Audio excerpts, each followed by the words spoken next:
big question, isn't it? Let's drill down a little bit. I can't talk about New Year's resolutions anymore because it's almost April, not January. But I can talk about new month resolutions. What do you want to do with this year? Maybe you want to write a book. Maybe you want to win a trophy. Maybe you want to start a business. Maybe, just maybe, you want to learn a new language or travel. Maybe you've always thought about a career on the stage, but you decided that you weren't ready for it yet. I'm here to tell you that it's a very simple thing to go after something that you want. The first thing you have to know is that you're not going to be perfect, so let go of that right now. Voltaire said, "Perfect is the enemy of the good." Now, if you're anything like me, you're a perfectionist, and you want to think that everything you do is going to follow some formula and you're going to be great at it. I give you total permission to fail. You're going to be awful the first time you try to dance, unless you have it in your background and you're rediscovering it as something you want to do. I have to tell you that if you aim for perfect and you hit good, you've already done better than if you had done nothing at all. So think about that. And while you're thinking about that, think about how obstacles can influence you. Obstacles can be viewed through the lens of opportunity if you only look at it the right way. Amongst other things, I am an actress. So as an actress, I audition. And sometimes I get a job. On one of these such occasions that I auditioned, I had a great audition. The guy called me in all night. I was sure I had a part. And I was bemoaning the lack of a phone call and the waiting over and over and over to a friend of mine who very logically suggested, "Why don't you call the director and find out if you got cast?" For those of you who don't know, it's simply unheard of in the industry of theater to ask a director why you didn't get cast. But my need to know outweighed my need to follow the rules in this particular occasion. So I called the director. I summoned my courage and said, "I'm really looking forward to working with you, Norman." He said, "Well, Jennifer, I didn't cast you because you're awful and you need to work on it."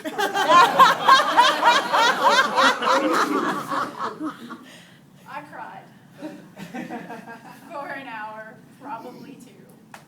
And I thought about it, and I said, as much as I would love to dismiss that as the opinion of one cranky director, I am new at this. I've only been auditioning for about a year.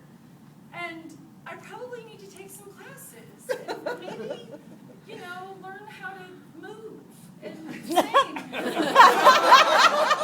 dance. So I followed his advice. I took some classes. And I have to say, I don't get cast every time. But when I do, I'm confident that when I show up, I'm ready to work. And I'm ready to play, because it's all a big game. It's something to keep in mind as we talk. Much like the Toastmaster before me said, practice, practice, practice, you also want to listen, listen, listen. It's very difficult, I think, and I'm talking to a room full of Toastmasters, to listen when you are so prone to speak. Sometimes we miss what other people are saying that can move us to the next level. So listen, listen, and then speak with what you learn. Something I am working on doing is becoming a better speaker. I'm in the midst of accomplishing a goal right now as I'm talking to you. That is the power of setting a goal, putting a deadline on it, and figuring out what you need to do to accomplish your individual goal. My husband and I are in the midst of a paleo lifestyle.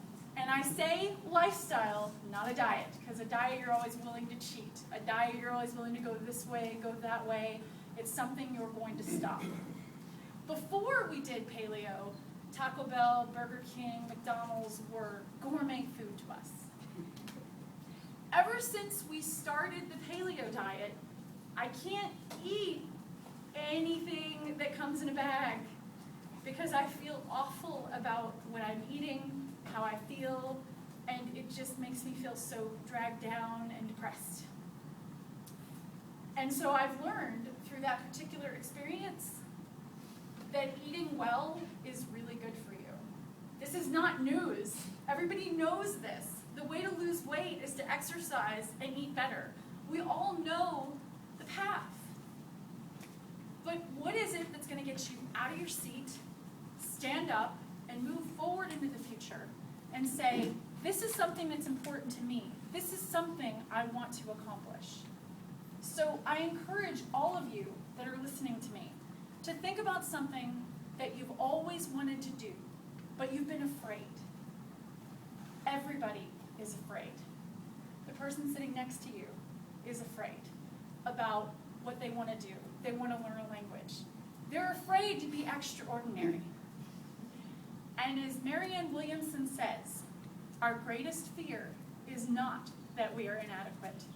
Our greatest fear is that we are powerful beyond measure.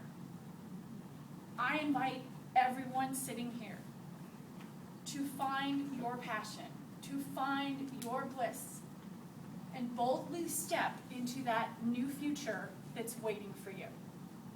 Madam Toastmaster.